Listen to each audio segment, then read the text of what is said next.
But you're never in God going to lose something, saving. There is a higher purpose to cause better to enter into your life from that which you lost. This is better for you. I know you sad about what you lost, but I'm bringing something that's better, so don't let sorrow get attached. Notice in Galatians 5:22, Paul says, and there are 9 that he talks about or he lists. I only want to deal with one on this morning. Again, Galatians 5:22. Notice what Paul said. He said, but the fruit of the Spirit is love, joy, peace, long-suffering, kindness, goodness, faithfulness, gentleness, and self-control. But notice the one that I want us to look carefully at this morning is the second one. But the fruit of the Spirit is joy. The fruit of the Spirit is joy. If you have the Spirit of God, you are born again and Spirit-filled, you should, as a child of God, possess joy. You should possess joy. So our subject this morning is in the form of a question. Look at a neighbor and ask him or her, do you possess joy? How important is joy to you? How important is having joy to you? How valuable is joy to you? Now, a person who possesses joy is going to be a joyful person. He or she is going to be happy, cheerful, and glad. Now, understand this morning that when it comes to joy, there is a joy that is worldly, or there is a joy that people have in a general sense, but their joy is based upon man or things.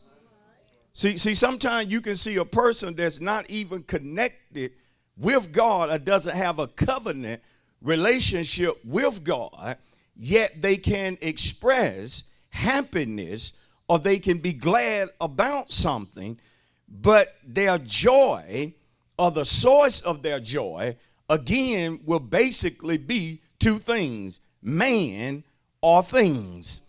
And whenever you make man or things your source for joy, you're basing your joy upon 2 things that can and will change.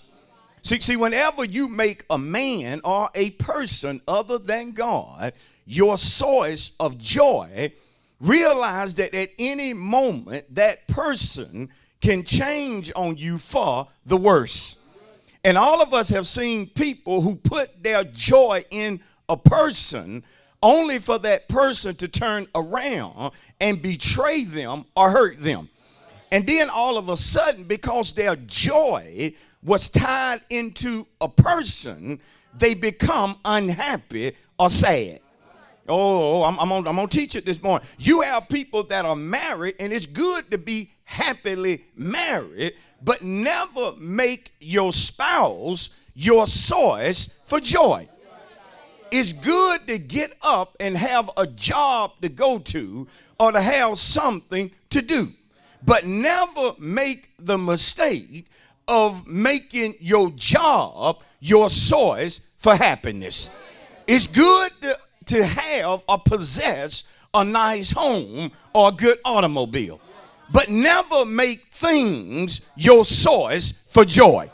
Oh God, because things have a way of tearing up. Things have a way of wearing out. And when you put your joy in anything other than God as being a foundation, you are messing up big time. Because I'm saying to you again that man is subject to change. See, I don't want to be nobody's foundation or source for joy. Simply because sometimes I miss it. Sometimes I err. Sometimes I do what I shouldn't do. So don't make me your source of joy.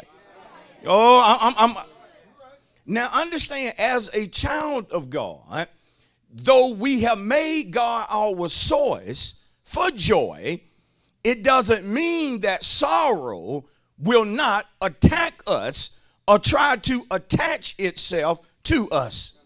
Because like it or not, as spirit-filled believers, we still go through things that sometimes sorrow or sadness tries to attach itself to us, and we have to fight or resist being unhappy. I'm telling you, if you're going to live every day to its fullness, you've got to learn not to allow sorrow to attach itself to you. Now, some of us, we don't just allow sorrow to get attached to us, but we let sorrow take over. We let sorrow control us to the point to where we make our decisions based upon how we feel. And if we're not feeling happy, some of us don't do what's right. I said some of us don't do what's right when we feeling sad.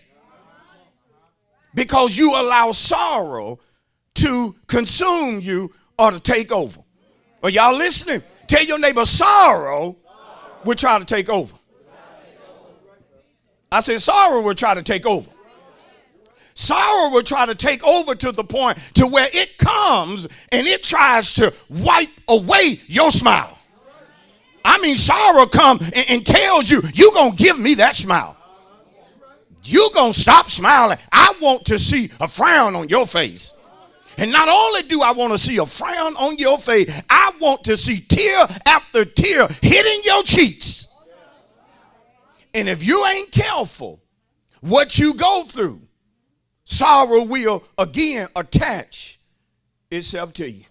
And there's somebody this morning, sorrow has attached itself to you. And that's where he's given me this word. Now, there are some that sorrow didn't just show up and attach itself to you. It has taken over and turned you into somebody you really don't want to be. Now, some folk, just the loss of something can cause sorrow to attach itself to them. You ever seen a person lose a job and all of a sudden that person is not the same? It's as if their confidence or their spark is gone.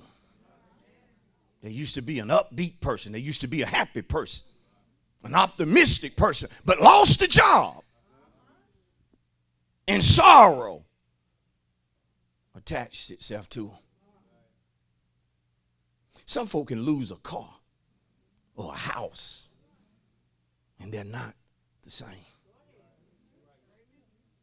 They're not the same. Some folk can have people to walk out on them, to leave them, to disappoint them, and they're no longer the same. They got disappointed by a person, and now they're basically full of sorrow. But can I say to you this morning that sometimes our God, in his sovereignty, will allow us to lose things. But you're never in God going to lose something, saving. There is a higher purpose to cause better to enter into your life from that which you lost.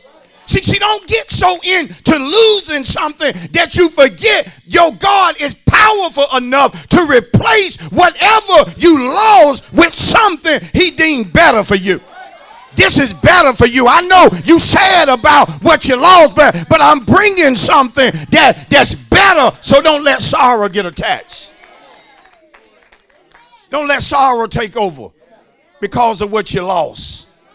Some of you get sorrowful when you think you lost a friend, but in actuality, look at your so-called friends' actions actions, and then you'll know they really wasn't a friend at all. Let God add a friend to your life that you can really trust.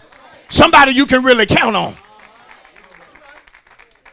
It's right this morning. Now, some folk can be mistreated. And when a person mistreats them, sorrow attaches itself to them. And then sometimes sorrow overtakes them.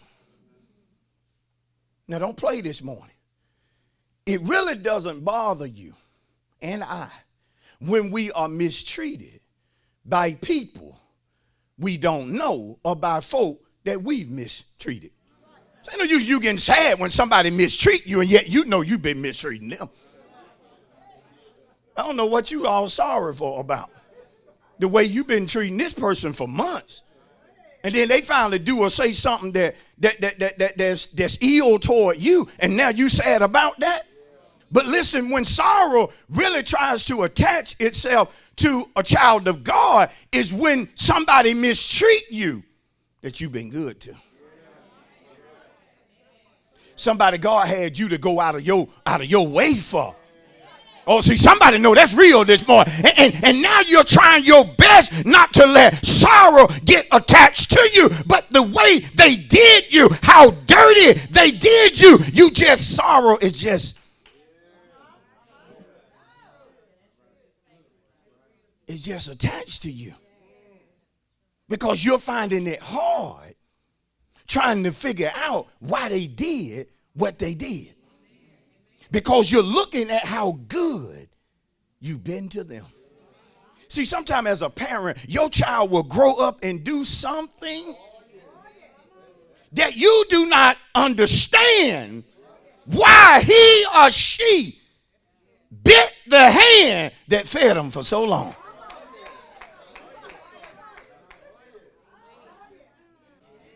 Some people get divorced and simply can't or even refuse to just move on. They go through a bitter divorce and sorrow attaches itself to them to where the spouse or the ex-spouse that treated them bad, they treat other folk bad because of the relationship they got in. And they're so unhappy to where everything that happens to them that's negative, they blame it on that relationship. And they say stuff like, you don't know what they did to me. You don't know how bad they hurt me. Yeah, but see, you're divorced fine on now, honey. You can move on now. You don't have to rehearse that. You're out of that. You're cut loose from that. See, I'm preaching real deal stuff that some of y'all can't have. You don't even have to choose to keep their name saving. You want to keep it. You can go back and do what needs to be done in order to disconnect or sever it completely. I'm teaching good this morning. There's certain relationship you get out of. You have to destroy pictures. Oh, I'm teaching right. Ain't no use in keeping no pictures of nobody that treated you like a dog. And then you got it sitting right there on your dresser. Soon as you wake up, you look at them. I'm so mad you talking to the picture. Oh, you make me sick. I can't stand the sight of it. Well, remove the picture. Because if you don't, sorrow will not only attach, it's going to take over.